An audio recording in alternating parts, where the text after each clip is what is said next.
नमस्कार, अपने अभी देख रहे हैं आप। मैं हूं आपके साथ प्रशांत कटारे। अहम खबर के साथ बुलेटिन की शुरुआत। बड़ी खबर भोपाल से। बीजेपी प्रदेश अध्यक्ष वीडी शर्मा ने महत्वपूर्ण बैठक बुलाई है। बीजेपी प्रदेश मुख्यालय में यह बैठक हो रही है और सभी प्रदेश महामंत्री इस बैठक में बुलाए गए हैं। प्रदेश संगठन महामंत्री हितानंद भी इस बैठक में मौजूद हैं। आपको बता दें कि प्रधानमंत्री मोदी के कार्यकाल के 8 साल पूरे होने पर बीजेपी बड़े कार्यक्रमों का आयोजन करने जा रही है। इसी को लेकर मंथन हो रहा है, विचार विमर्श हो रहा है। कार्यक्रम की तैयारी को लेकर बैठक में चर्चा हो रही है।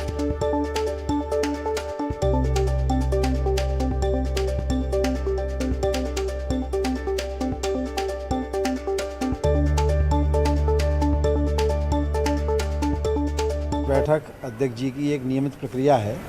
आगामी जो अभियान होते हैं, कार्यक्रम होते हैं, उनकी चर्चा होती है, उनकी योजना बनती है और उनका क्रियान्वयन होता है। अभी मोदी जी की सरकार के 8 वर्ष पूरे होने जा रहे हैं, तो आगामी 30 तारीख से एक बड़ा अभियान भारतीय जनता पार्टी लेने वाली है अपनी सरकार के कामों को जनता के बीच में ले जाने के लिए। जन्म शताब्दी वर्ष चल रहा है ठाकरे जी का, उनके भी जो बाकी काम बचे हैं, तो गोष्ठियाँ होनी हैं, अन्य सम्मेलन होने हैं, उनकी तैयारियों पर चर्चा हो रही है। सम्मान निधि, समर्पण निधि पर चर्चा हो रही है। इस प्रकार की एक नियमित बैठक है। और शरद श्रीवास्तव हमारे साथ भोपाल से जुड़ गए हैं। शरद, बैठक अभी भी चल रही है क्या, और इतनी देर में किन किन मसलों पर चर्चा हुई है? कौन से ऐसे योजनाएं होंगी, मसले होंगे जिन्हें जनता के बीच लेकर जाएगी पिछले 8 साल के कामों को? शरद, देखिए, ये बैठक आपसे बस कुछ ही देर पहले खत्म हुई है और बैठक में जैसा कि बीजेपी के जो मीडिया प्रभारी हैं लोकेंद्र पाराशर, वो बता भी रहे थे कि केंद्र की जो मोदी सरकार है उसके 8 वर्ष पूरे होने पर बीजेपी एक अभियान शुरू करने जा रही है। 30 तारीख से ये तय किया गया है कि वो अभियान शुरू होगा और उस अभियान के पीछे का जो मकसद है वो कहीं ना कहीं केंद्र की जो योजनाएँ हैं, 8 साल की जो उपलब्धियाँ हैं, वो जनता को बताना होगा। अब इसमें बहुत सारी जो उपलब्धियाँ हैं, चाहे हम धारा 370 हटाने की बात करें, कोरोना के काल के दौरान जो परिस्थितियां रहीं उनसे किस तरीके से केंद्र सरकार ने फैसले लिए, कदम लिए, उभरने का काम किया। कोरोना में वैक्सीनेशन का एक जो महाअभियान है वो चलाया गया, मुफ्त राशन बांटने की जो बात है, आयुष्मान योजना की बात है। तो ऐसी जो बहुत सारी योजनाएं हैं जिन्हें केंद्र सरकार ने आम जनता के हित के लिए शुरू किया था और 8 साल के दौरान की जो उपलब्धियाँ हैं वो जनता को बीजेपी बनाएगी। पूरे देश भर में बीजेपी की ओर से ये रणनीति तैयार की जा रही है। मध्य प्रदेश में भी इसी तरीके से जो कार्यक्रम है वो किए जाएंगे और उनकी रूपरेखा तैयार करने के लिए बीजेपी के जो प्रदेश अध्यक्ष हैं विष्णु दत्त शर्मा, उन्होंने ये बैठक की है और इस बैठक में जितने महामंत्री हैं बीजेपी के प्रदेश के, सभी उसमें मौजूद थे। अब इनके जरिए और जो पदाधिकारी हैं उनके साथ में बैठकें होंगी आने वाले दिनों में और पूरी एक रणनीति 30 तारीख से शुरू होने वाले कार्यक्रमों की तैयार की जाएगी कि कैसे उन्हें बूथ स्तर तक जनता के बीच में इंप्लीमेंट करना है। जी बिल्कुल, तो जल्दी रूपरेखा भी तैयार हो जाएगी, फॉर्मेट भी एक लिहाज से तैयार हो जाएगा कि कैसे जनता के बीच जाना है, पब्लिक रैलीज करनी है, कार्यकर्ता लोगों तक जाएंगे या फिर बड़ी जनसभाओं के माध्यम से इनकी जानकारी दी जाएगी। शुक्रिया शरद आपका इस पूरी जानकारी के लिए। आगे बढ़ेंगे। जबलपुर से बड़ी खबर है। अतिक्रमण की जमीन पर बुलडोजर चलाया गया। 2.5 करोड़ की जमीन अतिक्रमण मुक्त कराई गई है। जबलपुर में धर्मशास्त्र विधि विश्वविद्यालय को आवंटित की गई थी ये जमीन और 86,000 वर्ग फुट जमीन पर अजय पांडे नाम के शख्स ने कब्जा कर रखा था। अजय पांडे ने पोल्ट्री फार्म बनाकर इस जमीन पर कब्जा किया हुआ था। नगर निगम और पुलिस प्रशासन ने कार्रवाई की है, इस जमीन को खाली कराया है। रांझी अंतर्गत पिपरिया गांव का ये मामला है। तो ये बड़ी खबर है जबलपुर से, जहां अतिक्रमण की गई जमीन पर बुलडोजर चलाया गया, उसे खाली कराया गया। बताया जा रहा है कि जिस जमीन को खाली कराया गया है उसकी कीमत करीब 2.5 करोड़ रुपए से ज्यादा की थी। बुलडोजर चलाया गया, जेसीबी मशीन से इस जमीन को अतिक्रमण मुक्त कराया गया है। दरअसल ये जमीन धर्मशास्त्र विधि विश्वविद्यालय को आवंटित की गई थी, लेकिन इस जमीन पर अजय पांडे नाम के शख्स ने कब्जा किया हुआ था। 86,000 वर्ग फुट ये जमीन बताई जा रही, जिस पर अजय पांडे ने पोल्ट्री फार्म बनाकर कब्जा किया हुआ था। पवन पांडे हमारे साथ जुड़ गए हैं। पवन, कब से जमीन पर कब्जा था और अब जाकर प्रशासन की नींद खुली है? दूसरी बात यह कि विधि जो धर्मशास्त्र विधि विश्वविद्यालय है उसके लिए जमीन आवंटित थी, उसके जरिए कोई शिकायत इस मामले में नहीं की गई थी क्या? जी बिल्कुल प्रशांत, ये शिकायत जो है विश्वविद्यालय द्वारा ही प्रशासन जी। तक पहुंचाई गई थी कि जिस पर अजय पांडे ने कब्जा कर लिया है। तकरीबन 86,000 वर्ग फुट यानी जी। काफी बड़ा हिस्सा है जो विश्वविद्यालय को शासन की तरफ से आवंटित किया गया था, और उसके बगल में ही अजय पांडे की जी। भी जमीन है। लेकिन उन्होंने अपनी जमीन के साथ साथ ये शासन की जो जमीन थी, जो विश्वविद्यालय जहां पर बनना था, वहां पर इन्होंने कब्जा कर लिया था। और माफिया दमन कार्रवाई के तहत ये अभियान जो चल रहा है, उसके तहत ये आज कार्रवाई की गई है, जिसमें अजय पांडे को पहले नोटिस दिए गए थे, लेकिन जब उन्होंने अपना कब्जा नहीं हटाया, पोल्ट्री फार्म नहीं हटाया, तो जी। प्रशासन ने आज जेसीबी ले जा करके और ये कार्रवाई करते हुए पूरे अतिक्रमण को बिल्कुल। हटा दिया है और शासन की जमीन को बिल्कुल, अतिक्रमण को हटा दिया है, ध्वस्त कर दिया गया। बहुत शुक्रिया पवन आपका इस पूरी जानकारी के लिए।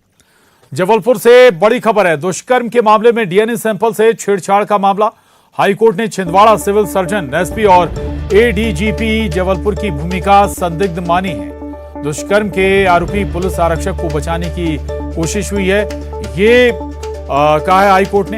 हाईकोर्ट ने दोषी अधिकारियों पर कार्रवाई के आदेश भी दिए हैं। चीफ सेक्रेटरी को कार्रवाई के निर्देश दिए गए हैं। State level vigilance and monitoring committee की कार्यशैली पर भी आपत्ति जताई गई है हाईकोर्ट के जरिए।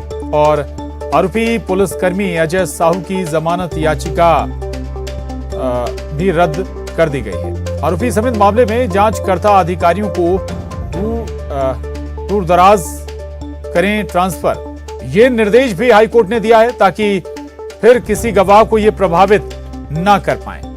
तो ये बड़ी खबर है जबलपुर से, जहां दुष्कर्म के एक मामले में डीएनए सैंपल से छेड़छाड़ के मामले में हाईकोर्ट ने छिंदवाड़ा सिविल सर्जन, एसपी और एडीजीपी जबलपुर की भूमिका को संदिग्ध माना है। और हाईकोर्ट ने कहा कि दुष्कर्म के आरोपी पुलिस आरक्षक को बचाने की कोशिश हुई है।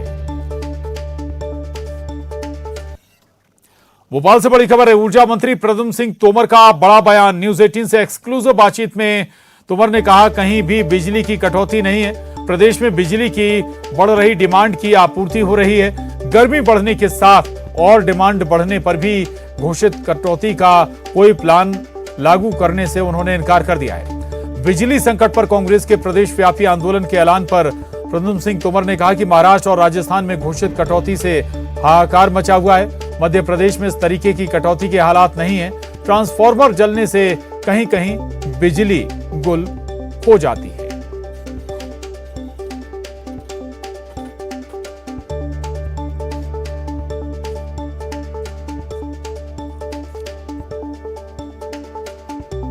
तो बड़ी खबर है ये, प्रद्युम्न सिंह तोमर ने बिजली कटौती पर साफ इनकार किया। उन्होंने कहा कि मध्य प्रदेश में ऐसे हालात नहीं है, मध्य प्रदेश में कहीं भी बिजली कटौती नहीं हो रही है। हाँ, कहीं कहीं ट्रांसफार्मर जरूर गड़बड़ हो जाते हैं, उसके चलते बिजली चली जाती है।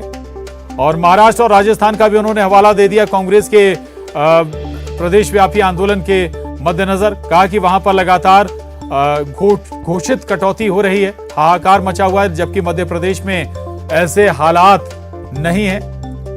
ये जरूर उन्होंने दलील दी कि कहीं कहीं जरूर बिजली गुल होती है, लेकिन उसके पीछे बिजली कटौती नहीं बल्कि ट्रांसफार्मर जलना कारण होता है।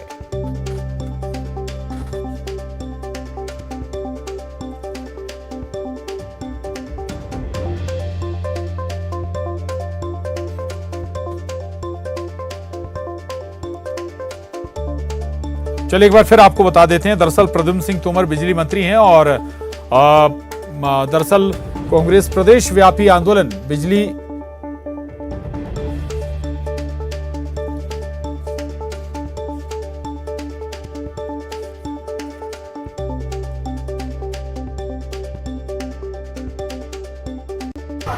प्रदेश में अघोषित कटौती के क्या हालात हैं? ऊर्जा मंत्री प्रद्युम्न सिंह तोमर हमारे साथ मौजूद हैं। सर, कहा जा रहा है कि प्रदेश के कई इलाकों में घंटों तक बिजली नहीं आ रही। देखिए, मैं ये कह रहा हूं कि एकदम गर्मी का तापमान और बिजली की जो पहले हमारा 10,000 मेगावाट की मांग हुआ करती थी, आज एकदम वो 12,000 मेगावाट की मांग हो रही है। बिजली की मांग बढ़ी है। ये सौभाग्य है, अच्छा है कि मध्य प्रदेश में जो 6.5% वृद्धि होती थी, वो अब जाके 14-15% तक वृद्धि हो रही है। निश्चित रूप से नए उद्योग हमारे यहाँ स्थापित हो रहे हैं। ये स्थिति जो है हमारी वर्तमान में बन रही है और हम जैसे कहीं ज्यादा लोड आ रहा है तो ट्रांसफार्मर फूक जाए, उससे अच्छा थोड़ी देर के लिए ट्रिपिंग की हो। परंतु आपको भोपाल में रह रहे हो सर, लेकिन इसके अलावा कांग्रेस के लिए क्या बिजली के मुद्दे पर वो बड़े आंदोलन खड़ा करेगी मध्य प्रदेश में? मुद्दा होगा तो खड़ा करेगी, और मुद्दा नहीं होगा तो कहां से खड़ा करेगी? सर, कोई घोषित कटौती करने का कोई प्लान? बात अब आप सुन लीजिए, थोड़ा सा सुन तो लीजिए सर। अगर हो सकता है किसी कारण से किसी कंपनी में ट्रिपिंग आ गई, तकनीकी कारण हो सकते हैं, उस दिन अंतर आता है। वैसे जितनी मांग है उतनी पूर्ति हम कर रहे हैं।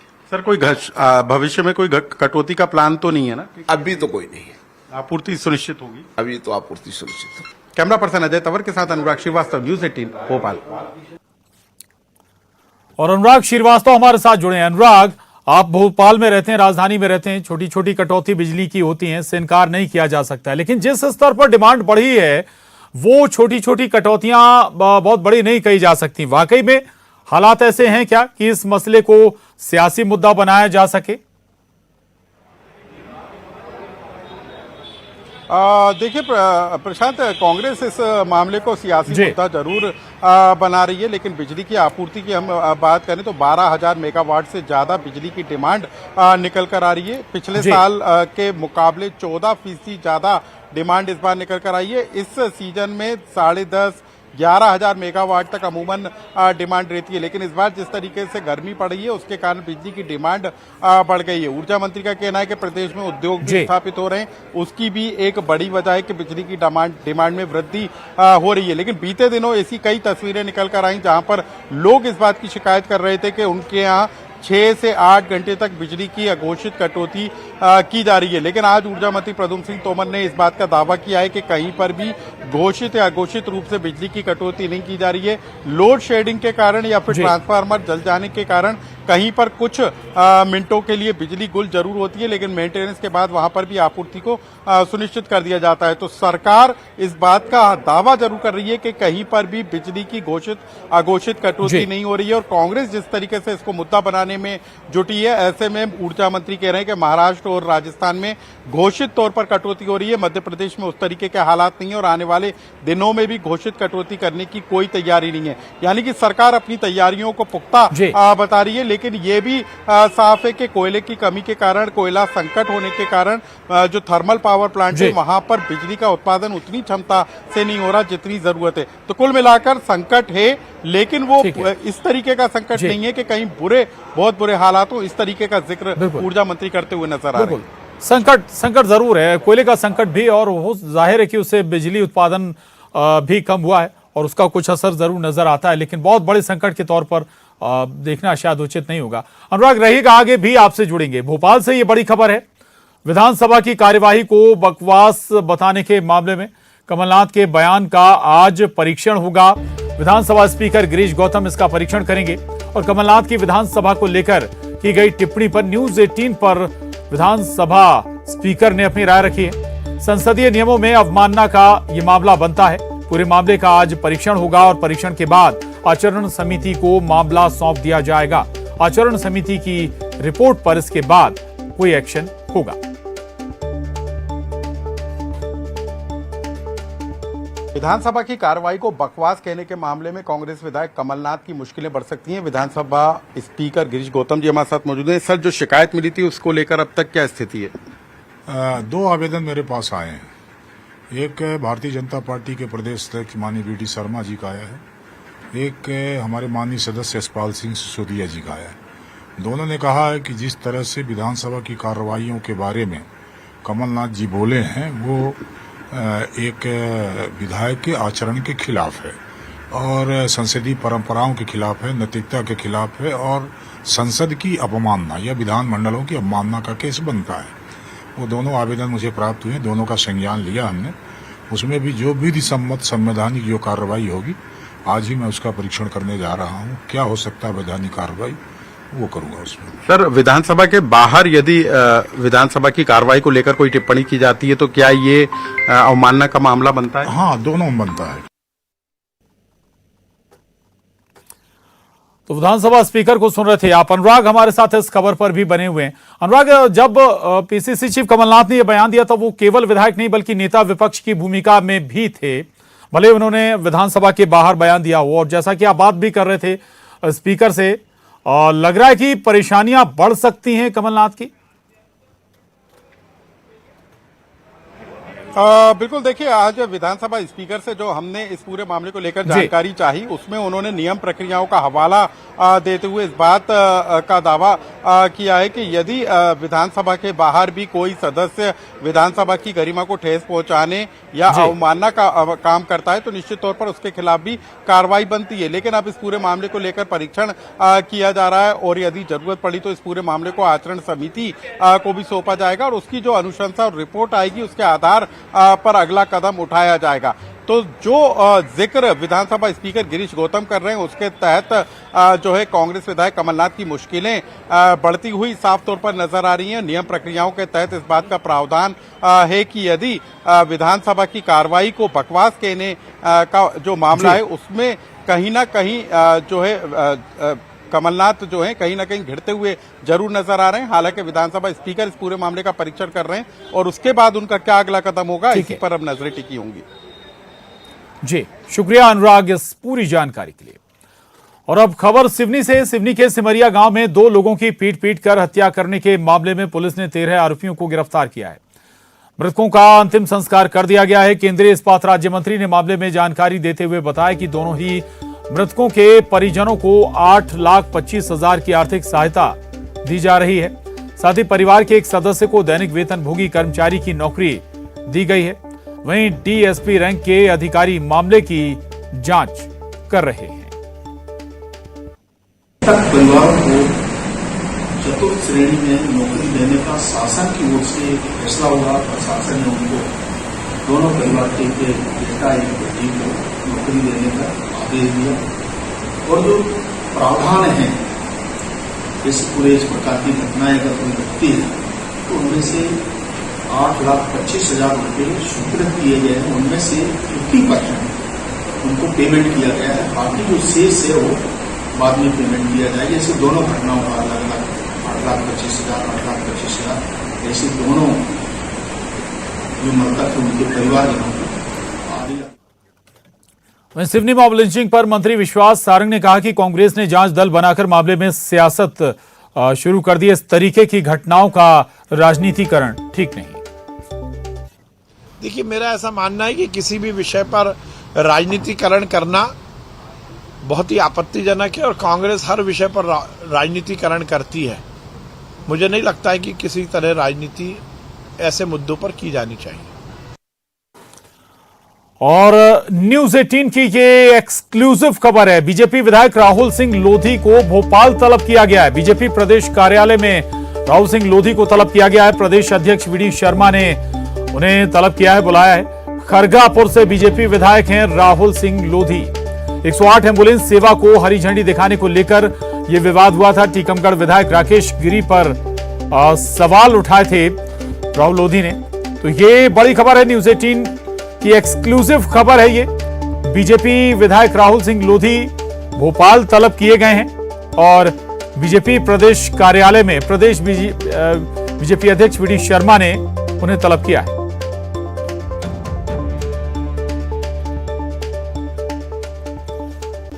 खरगोन से खबर है। खरगोन में जारी कर्फ्यू में 11 घंटे की ढील के साथ ही शहर में 23 दिन बाद पेट्रोल पंप खुले, जिससे आम जनों को बड़ी राहत मिली है। पेट्रोल पंप बंद होने से लोग परेशान थे। छूट के बावजूद पेट्रोल नहीं मिलने से लोगों को पैदल शहर में चलना पड़ रहा था। राहत के बाद सुबह सुबह पेट्रोल पंप पर भीड़ देखी गई।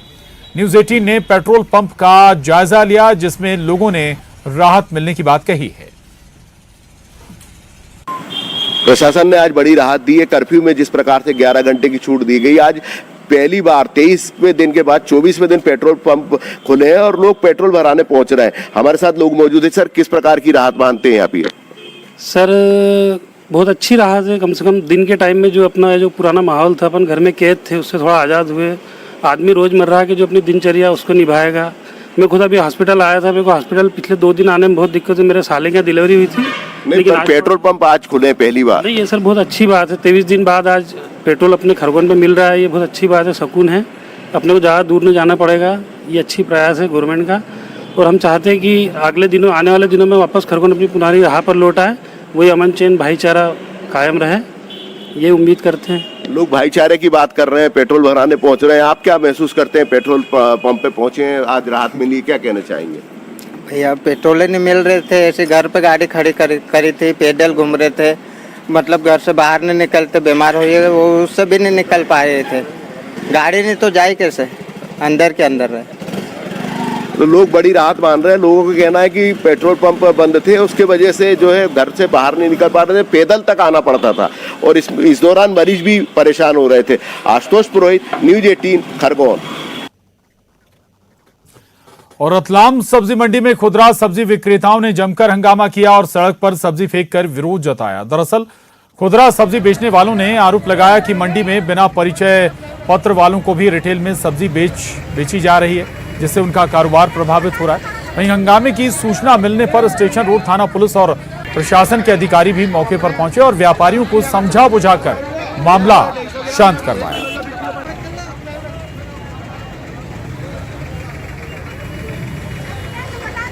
थोड़ा डिस्कस करते हैं हमसे, मतलब 1 किलो मिर्ची चाहिए, वहाँ तो 30 रुपए मिल रही है, आप 60 रुपए ले रहे हो। अब जो भाव हमको दे रहे हैं वही भाव आधा 1-1 किलो वाले को दे रहे हैं। तो उसमें तो आज मैं आलू प्याज बेचता हूँ, आलू प्याज बेचने वाला को उस हिसाब से मतलब बोले 10 किलो आलू मेरे को चाहिए, तो वो मंडी में तो ये भाव मिल रहा है, तो हमारा मुनाफा जो है खत्म हो जाता है। जो भाव हम लाएंगे वो भाव तो बेच ही नहीं सकते हैं। देखो शहर में जगह जगह लोग सब्जी बेच रहे थे, उनको एक जगह तय किया गया है कि वहाँ जाके सब्जियाँ बेचेंगे।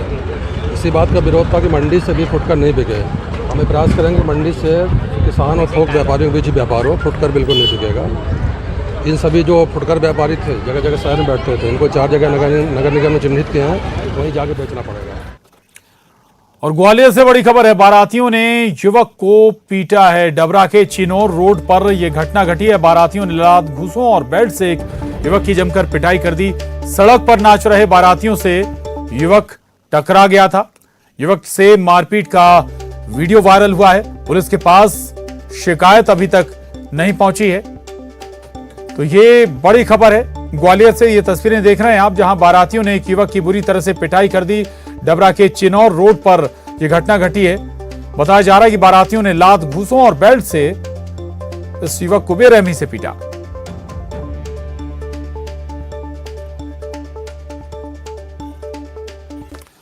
और इस वक्त आपको भोपाल लिए चलते हैं। कैबिनेट की बैठक के बाद विश्वास सारंग बैठक में हुई चर्चा और फैसलों की जानकारी दे। नीचे से आई थी कि वन ग्रामों में उत्साह का माहौल, उत्सव का माहौल है। तो आज ये भी निर्णय लिया गया है कि 15 मई से 15 जून तक इन सभी जो तब्दील होने वाले वन ग्राम हैं, जो राजस्व ग्राम में परिवर्तित होंगे, उनमें मध्य प्रदेश सरकार के सभी मंत्री अलग अलग कार्यक्रमों में जाएंगे और उत्सव के रूप में ये परिवर्तन के कार्यक्रम आयोजित होंगे 15 मई से 15 जून तक। एक जैसा मैंने बताया कि अन्य स्रोत बिजली के, इस पर हम अलग ढंग से काम कर रहे हैं। केंद्र की सरकार भी इस पर बहुत तेजी से काम कर रही है। सौर ऊर्जा को लेकर पूरे देश में बड़े स्तर पर काम हो रहा है। तो 1250 मेगावाट क्षमता के सौर संयंत्र मध्य प्रदेश में स्थापित करने का निर्णय आज कैबिनेट ने लिया है। हमारा कमिटमेंट है हर खेत तक पानी पहुंचाने का, और इसमें भारतीय जनता पार्टी की सरकार ने, शिवराज सिंह चौहान जी की सरकार ने अभूतपूर्व काम किया है। कृषि के क्षेत्र में यदि सिंचाई की व्यवस्था सुनिश्चित हो जाए तो निश्चित रूप से कृषि को हम फायदे का धंधा बना सकते हैं, और इसीलिए आज 3 सिंचाई परियोजना की स्वीकृति कैबिनेट ने की है। सोनपुर मध्यम सिंचाई परियोजना जो कि सोनार नदी पर बनाई जाएगी, जिससे लगभग 7000 हेक्टेयर भूमि की सिंचाई होगी और इसमें लगभग 127 करोड़ रुपए खर्च होंगे, जिसकी स्वीकृति कैबिनेट ने आज दी है। इसी तरह राजगढ़, भाम राजगढ़ जो कि खंडवा जिले की पंधाना तहसील में भाम नदी पर बनाई जाएगी। इसमें लगभग 6100 हेक्टेयर भूमि सिंचाई के लिए सिंचाई उसमें हो सकेगी और इसकी लागत लगभग 228.11 करोड़ रुपए है। इसकी स्वीकृति भी आज कैबिनेट ने दी है। तीसरी हमारी सिंचाई की योजना सागर जिले की सूरजपुरा मध्यम सिंचाई परियोजना है, जो कि देहार नदी पर बनाई जाएगी, जिसमें 4205 हेक्टेयर भूमि इसमें सिंचाई होगी और ये लगभग 70.6 करोड़ रुपए की है। इन तीनों परियोजना की स्वीकृति आज कैबिनेट ने की है। ये निश्चित रूप से किसानों के लिए और खेती के उन्नयन के लिए हमारा एक बड़ा निर्णय है। मेडिकल एजुकेशन विभाग में माननीय मुख्यमंत्री जी के निर्देशन में हम लगातार सीटों की वृद्धि कर रहे हैं। जैसा प्रधानमंत्री जी का भी सपना है कि ज़्यादा से ज़्यादा डॉक्टर्स का निर्माण हो, जिसमें डॉक्टर्स की कमी को हम पूरा कर सकें। तो नेताजी सुभाष चंद्र बोस हमारा मेडिकल कॉलेज जो कि जबलपुर में है, उसमें हमें एनएमसी के माध्यम से 150 से 250 सीट एनहेंसमेंट का उन्नयन का हमें स्वीकृति मिली है। विगत दिनों ये प्रस्ताव लगभग 120 करोड़ रुपए का था, परंतु अलग अलग कारणों से इसकी लागत बढ़ी है और ये अब लगभग 171.39 करोड़ का हुआ है। 127 से बढ़ाकर लगभग 171.39 करोड़ रुपए की प्रशासकीय स्वीकृति आज कैबिनेट में दी गई है। एक बहुत ही बड़ा मध्य प्रदेश में निर्णय हुआ है। सिंगरौली में खनिज प्रौद्योगिकी संस्थान की स्थापना सरकार द्वारा की जा रही है। बहुत लंबे समय से इस माइनिंग इंस्टीट्यूट की ज़रूरत थी और इससे निश्चित रूप से संपूर्ण मध्य प्रदेश में जो हमारी खनिज संपदा है उसको वैज्ञानिक तरीके से किस तरह से हम उसका उपयोग कर सकते हैं, सदुपयोग कर सकते हैं, इसके बारे में इस पूरे इंस्टीट्यूट में काम होगा। और इसमें लगभग अनावर्ती खर्च लगभग 76.56 करोड़ रुपए आने वाला है और आवर्ती खर्च लगभग 6 करोड़ रुपए आने वाला है। इसकी स्वीकृति आज कैबिनेट ने की है। सिंगरौली में अब खनिज प्रौद्योगिकी संस्थान की स्थापना होगी, जो कि 2023-24 के शैक्षणिक सत्र में। तो शिवराज कैबिनेट खत्म हो गई है और मंत्री विश्वास सारंग इस कैबिनेट में लिए गए फैसलों की जानकारी देते हुए। बुलेटिन में बस इतना ही। खबरों का सिलसिला जारी है।